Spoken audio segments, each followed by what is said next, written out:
السلام عليكم ورحمة الله وبركاته، عاملين ايه؟ يا رب تكونوا بخير.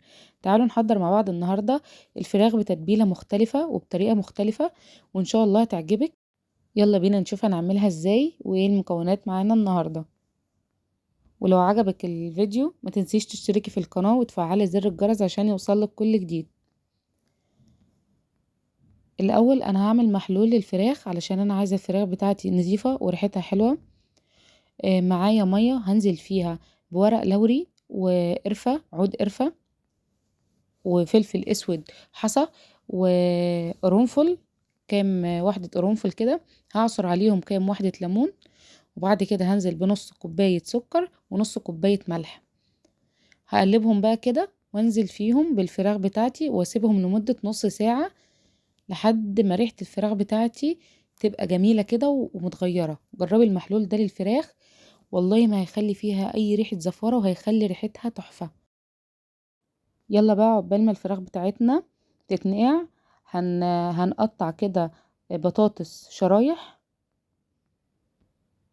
كام واحدة بطاطس كده، بس انا عايزاها الشرايح بتاعتها تبقى تخينة مش رفيعة علشان هتستوي مع الفراخ في الفرن.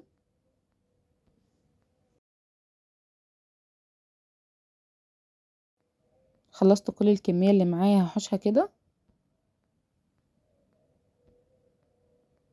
بعد كده معايا بصلتين هقطعهم كده جوليان، وبرده ما تبقاش رفيعة، تبقى تخينة.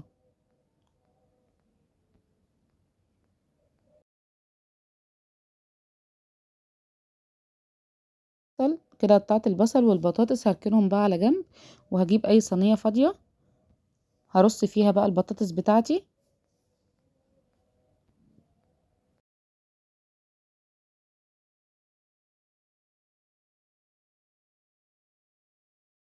وبعد كده هنزل عليها بالبصل.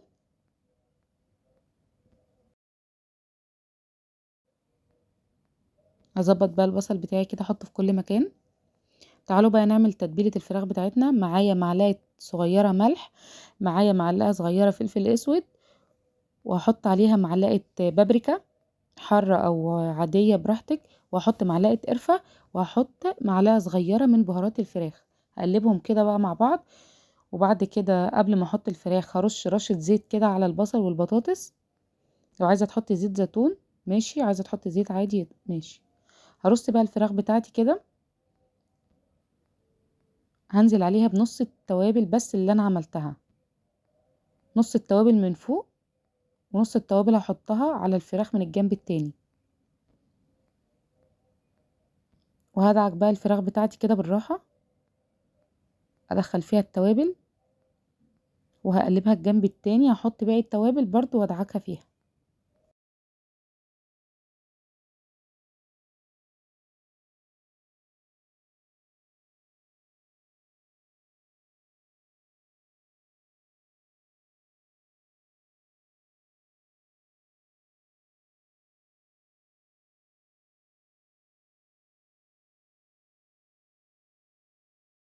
هديها بقى رشة زيت كده على الوش عشان التوابل بتاعتي تلزق كده في الفراخ وتدي تحميرة كده بسيطة. هدخلها بقى الفرن على درجة حرارة 200 لمدة نص ساعة، وبعد كده هوطي النار على 180 واسيبها ساعة في الفرن. بصوا كده انا بعد ما طلعتها من الفرن، بصوا عاملة ازاي. جربيها، وصفة تحفة يا جماعة وسهلة، مش هتاخد معاكي 5 دقايق بالظبط. بصوا جميلة.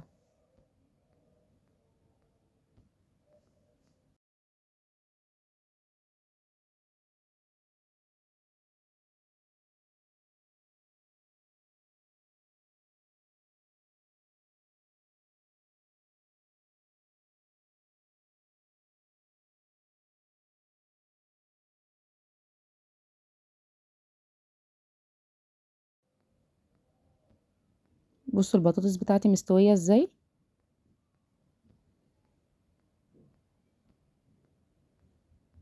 والفراخ بتاعتي مستوية وبيضة من جوه. بصوا جربوها وان شاء الله هتعجبكم. وبكده خلص الفيديو معانا، ولو عجبك الفيديو ما تنسيش تشتركي في القناة. والسلام عليكم ورحمة الله وبركاته.